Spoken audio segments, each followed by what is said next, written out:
Hey, I'm Jason Stewart, and in this installment of VFX for the Cut, I want to cover a technique called clean plating. Have you ever had an actor in the back of a shot that the director wants to remove?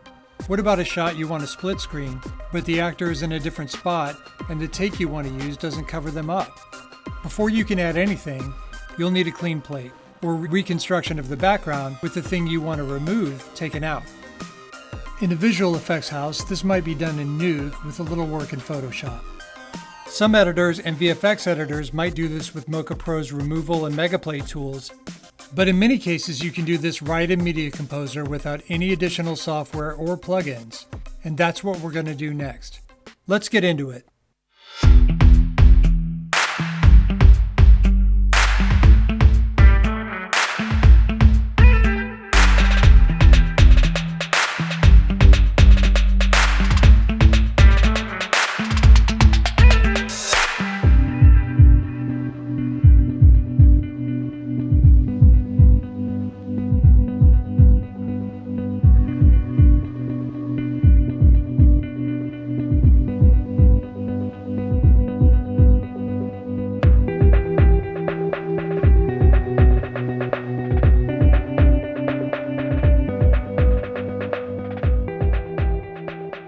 We have our dancer here in front of a brick wall. Let's imagine that she's a background actor in a scene you're cutting, and the director finds her too distracting and wants her removed before the cut can go to the producers. To do this, you'll need to create a clean plate of the section of the shot that she's in. First, we need to find a still frame or frames that are most ideal for the clean plating process. What makes a good frame? Ones where our dancer is blocking less of the wall are best. So when she moves back and is smaller in frame, or when she moves to the side to reveal more wall. There is no perfect frame here, so let's choose a couple. I like this frame since I can see the left side of this section, as well as this one, since we have a piece of the right side. I'll add markers to both. Option and Move Up will copy our plate. I'll copy it twice. The way I like to create freeze frames is not to match frame and render a freeze, but to use the time warp tool so adjustments can be made later if needed. I'll drop a time warp effect on the top clip and park on this marker.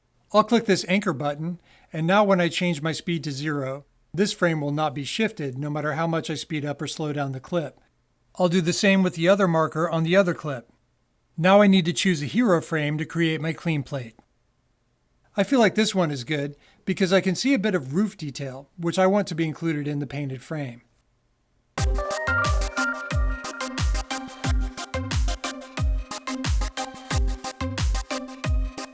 Our next job is to line up our top freeze frame with our hero frame. Option drag a 3D warp on the top shot so we can move it around. We will never get a perfect matchup, but we want to have the center of the two shots matching as well as possible so that we can remove the dancer. At first, we'll take the opacity down by half so we can see both images. I wouldn't recommend using corner pin, warp, or scaling here. This should be possible with a mix of the rotate and axis tools. We'll move the axis point to an area where we have a perfect match and rotate around that point so we can have more precision. We're rotating around the z-axis to go clockwise in the plus z direction and counterclockwise in the negative z. What we're looking for is sharp detail around the area we're focused on.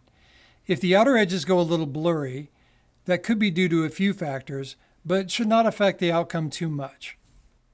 Now I need to point out that this method won't remove the whole dancer because you see that they overlap just a little in here. So we'll remove as much as we can with big patches, then paint the rest in.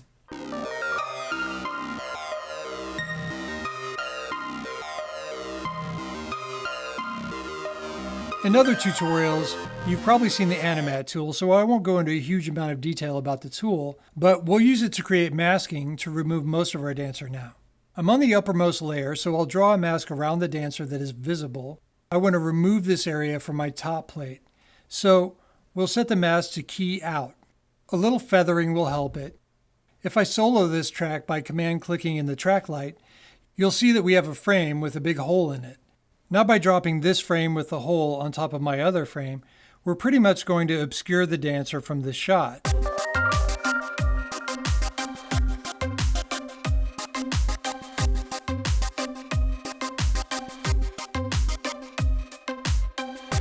Here's that pesky piece of arm that we didn't get, so we'll have to paint it. This will be easiest to paint on if we combine 2 layers into one. So we'll segment overwrite the 2 freeze frame layers and collapse. This is similar to pre-compose in After Effects if you're familiar with that.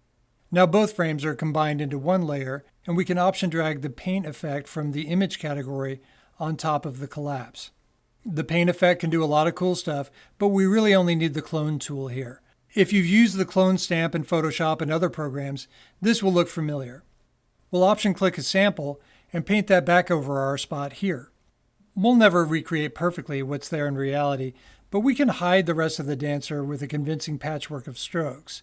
You can select any of these strokes and delete them, or move the splines and so forth, but this will be pretty easy work. Just sample from different areas so that you don't create an unnatural pattern.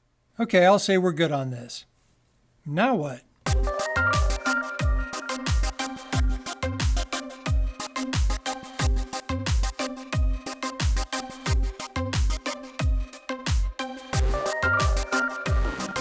We made a still frame with no dancer.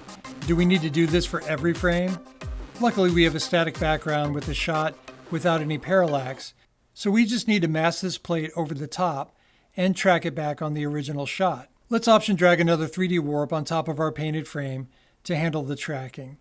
It's possible the 1-point tracker could do the job, but I think the camera has a bit of rotation to it. So in that case, we'll use at least 2 points. I'm actually going to use the corner tracking feature to get the most available trackers I can, which is 4. If you watch my screen replacement and media composer tutorial, you'll know I like to track 1 point at a time. In the screen replacement example, we tracked a rectangle. In this case, I just want as many tracks as I can get for accuracy. All right, now let's close the tracking window and see how it came out. Option drag another animat effect over the painted track, and let's line up in the position indicator over where the hero frame was chosen. Now I'll create a mask around that area that our dancer moves around in. Final touches would be feathering the edges of the animat and adjusting the shape of the mat to hide it as well as possible. That's essentially what we need to do with this. Remember, this can be used on split screens, removing actors and equipment, and other tasks as an editor or visual effects editor. That's clean plating with Media Composer. There's much more to come as we move from your Avid timeline into layer and node-based compositing and add more tools to your VFX toolkit. Thanks for watching.